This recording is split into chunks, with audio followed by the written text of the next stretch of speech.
কয়েক হাজার অক্ষরের বিন্যাসে লেখা ইতিহাসের বইটা যতটা নিরাশ লাগে, মূল ইতিহাস কিন্তু ততটা রসহীন হয় না।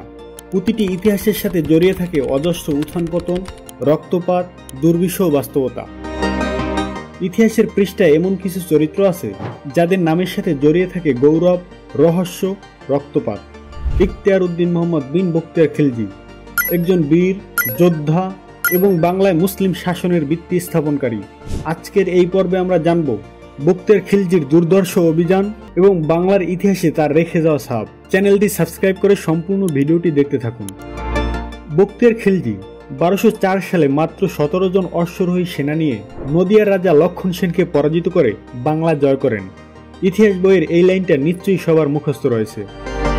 উপমহাদেশে মুসলিম সাম্রাজ্যের বিস্তারের 3টি স্তর দেখা যায়। প্রথমত, আরবগণ মোহাম্মদ বিন কাসিমের নেতৃত্বে 712 খ্রিস্টাব্দে সিন্ধ ও মুলতান জয় করেন। দ্বিতীয় পর্যায়ে তুর্কির সুলতান আমির সবুকতুগিন ও তার পুত্র সুলতান মাহমুদ 10ম শতাব্দীর শেষের দিকে বারবার উপমহাদেশ আক্রমণ করে লাহোর পরিবেষ্টিত এলাকা শিয়া ও গজনি রাজ্যের অন্তর্ভুক্ত করেন। তৃতীয় পর্যায়েও তুর্কিরা এই আক্রমণ পরিচালনা করে। এইবার নেতৃত্ব দেন মোহাম্মদ ঘুরি। এবারের আক্রমণে তুর্কিরা দিল্লিকে কেন্দ্র করে উপমহাদেশে স্থায়ী মুসলিম সাম্রাজ্য প্রতিষ্ঠা করে। বখতিয়ার খিলজির বাংলা আক্রমণ এই তৃতীয় পর্যায়ের আক্রমণের অংশ। বখতিয়ার খিলজি আফগানিস্তানের গরমশির এলাকার অধিবাসী ছিলেন। তিনি তুর্কিদের খিলজি সম্প্রদায়ভুক্ত ছিলেন। তার বাল্যজীবন সম্পর্কে বিশেষ কিছু জানা যায় না, তবে মনে করা হয় যে তিনি দরিদ্রের নিষ্পেষণে স্বদেশ পরিত্যাগ করে জীবিকার সন্ধানে বের হন। মোহাম্মদ ঘুরি তখন ভারতীয় উপমহাদেশে অভিযান চালাচ্ছিলেন। বখতিয়ার ঘুরির সৈন্যদলে চাকরি প্রার্থী হয়ে ব্যর্থ হন। তখন নিয়ম ছিল প্রত্যেক সৈন্যকে নিজ ঘোড়া ও যুদ্ধ অস্ত্রের ব্যবস্থা নিজেকেই করতে হতো। সামর্থ্যের অভাবে বখতিয়ার ঘোড়া বা ঢাল তলোয়ার কিছুই জোগাড় করতে পারেননি। তাছাড়া খাটো দেহ, লম্বা হাত ও কুৎসিত চেহারার বখতিয়ার খিলজি সেনাধ্যক্ষের দৃষ্টিও আকর্ষণ করতে পারেননি। গজনিতে ব্যর্থ হয়ে বখতিয়ার দিল্লির সম্রাট কুতুবউদ্দিন আইবেকের কাছে আসেন এবং সেখানেও ব্যর্থ হন। অতঃপর বখতিয়ার পূর্ব দিকে অগ্রসর হয়ে বদাউনে গিয়ে পৌঁছান। বদাউনের শাসনকর্তা মালিক হিজবর উদ্দিন তাকে নগদ বেতনে চাকরিতে রাখেন। তবে এমন চাকরিতে বখতিয়ার সন্তুষ্ট ছিলেন না। কিছুদিন কাজ করার পর তিনি অযোধ্যায় চলে যান। অযোধ্যার শাসক হুসামউদ্দিন বখতিয়ারের প্রতিভা অনুধাবন করেন এবং তাকে ভেউলি ও ভগবত নামে 2টি পরগনার জায়গির প্রদান করে মুসলিম রাজ্যের পূর্ব সীমান্তে সীমান্তরক্ষীর কাজে নিয়োজিত করেন। এখানে বখতিয়ার তার ভবিষ্যৎ উন্নতির সম্ভাবনা দেখতে পান। তিনি পার্শ্ববর্তী হিন্দু রাজ্যগুলির সংস্পর্শে আসেন এবং নিজ রাজ্য বিস্তারের পরিকল্পনা গ্রহণ করেন। পার্শ্ববর্তী হিন্দু রাজ্যগুলিতে পূর্ব থেকেই তুর্কি আক্রমণের আতঙ্ক লেগেছিল।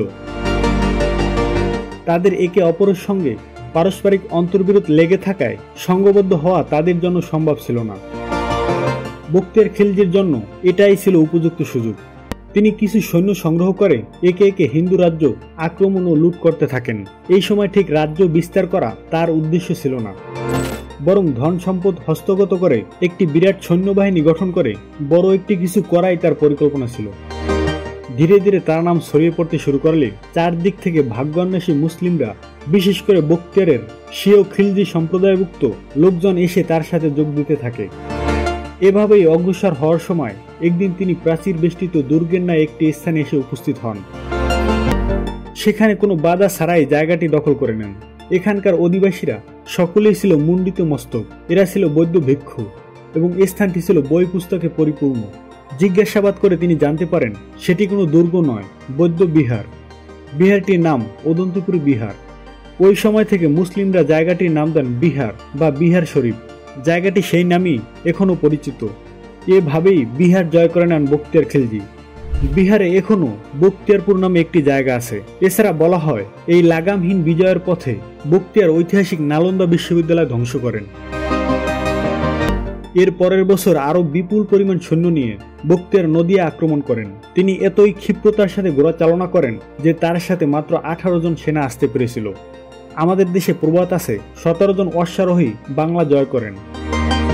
মূলত বখতিয়ার খিলজি 18 জন অশ্বারোহী নিয়ে নদিয়া পৌঁছেছিলেন এবং তার মূল বাহিনী পেছনে আসছিল। রাজা লক্ষণ সেনের রাজধানী ছিল ঢাকার বিক্রমপুরে। তিনি বৃদ্ধ বয়সে গঙ্গার পাড়ে পবিত্র তীর্থস্থানে নদিয়ায় বাস করছিলেন। নিজ রাজ্য রক্ষায় কোনো পূর্ব পরিস্থিতি তিনি নেননি এমনটা ধরা যায় না। ঐতিহাসিকগণ মনে করেন তিনি রাজ্যের মূল প্রবেশপথ তেলিয়াগড় গিরিপথে প্রহরার ব্যবস্থা করেছিলেন, কিন্তু সুকৌশলী বক্তের খিলজি সেই পথে না গিয়ে দক্ষিণ দিকের জঙ্গলাকীর্ণ এলাকা ঝাড়খণ্ডের মধ্য দিয়ে অগ্রসর হন। তিনি তার বাহিনীকে ছোট ছোট দলে ভাগ করেন এবং নিজে এরকম একটি দলের অগ্রভাগী ছিলেন। ফলে যখন তিনি নদিয়া পৌঁছান, কেউ ভাবতে পারেনি যে তুর্কির বীর বক্তের খিলজি বাংলা জয় করতে এসেছেন।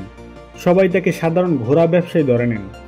খিলজি সোজা রাজা লক্ষণ সেনের প্রসাদ দ্বারে উপস্থিত হন এবং দ্বাররক্ষীদের হত্যা করেন। রাজা তখন মধ্যাহ্ন ভোজে লিপ্ত ছিলেন।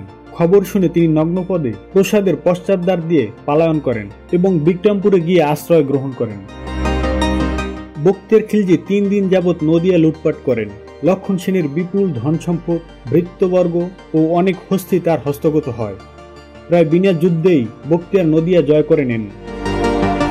মনে রাখতে হবে, তিনি সমগ্র বাংলা জয় করেননি, বাংলার একটি অংশ জয় করেছিলেন মাত্র। তিনি নতুন জয় করা রাজ্যের নাম দেন লখনৌতি। নবপ্রতিষ্ঠিত রাজ্যে তিনি সুশাসনের ব্যবস্থা করেন। তার সাথে অভিযানের সময় এবং পরবর্তীতে যেসব মুসলিম সেখানে বসবাসের জন্য আসেন, তাদের জন্য তিনি মসজিদ, মাদ্রাসা ও খানকা নির্মাণ করেন। তিনি জানতেন শুধু সামরিক শক্তির উপরেই একটি রাজ্যের প্রতিরক্ষা নির্ভর করে না, পরিপূর্ণ শান্তির জন্য চাই অভ্যন্তরীণ শৃঙ্খলা। আর তাই তার প্রতিষ্ঠিত মুসলিম রাজ্যের স্থায়িত্ব বিধানে তিনি সুষ্ঠু মুসলিম সমাজ তৈরির প্রয়াস নেন। হিন্দু ও বৌদ্ধ ধর্মাবলম্বীদের কাছে বক্তিয়ার খিলজি শুধুই একজন খুনি ও লুটেরার নাম। তবে এটাও ঠিক, ইতিহাসের একটি অংশের ধ্বংস তার হাতে এবং আরেকটি অংশের সৃষ্টিও তার হাতে। তার আমলে ভারতবর্ষে বিপুল পরিমাণ মানুষ ইসলাম ধর্মে দীক্ষিত হয়। বাংলাদেশের খ্যাতিমান কবি আল মাহমুদ তার বক্তিয়ারের ঘোড়া কাব্যগ্রন্থে বক্তিয়ার খিলজিকে একজন প্রশংসনীয় বীর হিসাবে চিত্রায়িত করেছেন। যদিও এই দুর্ধর্ষ বীরের পরিসমাপ্তি সুখকর হয়নি। বাংলা বিজয়ের অনতিকাল পরে তিনি তিব্বত আক্রমণে বের হন। এই অভিযানে তিনি শোচনীয়ভাবে ব্যর্থ হন এবং তার বিপুল সংখ্যক সেনা ধ্বংস হয়ে যায়। মানসিক ও শারীরিকভাবে বিপর্যস্ত অবস্থায় 1206 সালে বক্তিয়ার খিলজি ইহকাল ত্যাগ করেন। ইতিহাস সবসময় সহজ নয়। বক্তিয়ার খিলজি একদিকে বাংলার ইতিহাসের অংশ, অন্যদিকে এক বীরত্বপূর্ণ চরিত্র। তার জীবন কাহিনী আমাদের শেখায় সাহস ও কৌশল দিয়ে অসম্ভবকে জয় করা যায়। আপনারা কি মনে করেন, বক্তিয়ার খিলজি বাংলার ইতিহাসে বীর নাকি ধ্বংসকারী? নিচে মন্তব্য জানাতে ভুলবেন না। ভিডিওটি ভালো লাগলে লাইক দিন, শেয়ার করুন এবং আমাদের চ্যানেলটি সাবস্ক্রাইব করুন। ইতিহাসের বিখ্যাত ট্রাভেলার ইবনে বতুতা 1414 সালে বাংলায় আসেন এবং বাংলার তৎকালীন চিত্র তুলে ধরেন তার আর রিহলা গ্রন্থে। এ বিষয়ে জানতে আমাদের এই ভিডিওটি দেখুন অথবা আই বাটন বা ডিসক্রিপশন বক্সে লিংক দেওয়া আছে, সেখান থেকে দেখে নিন। ধন্যবাদ, ভালো থাকবেন, সুস্থ থাকবেন। দেখা হবে পরের ভিডিওতে।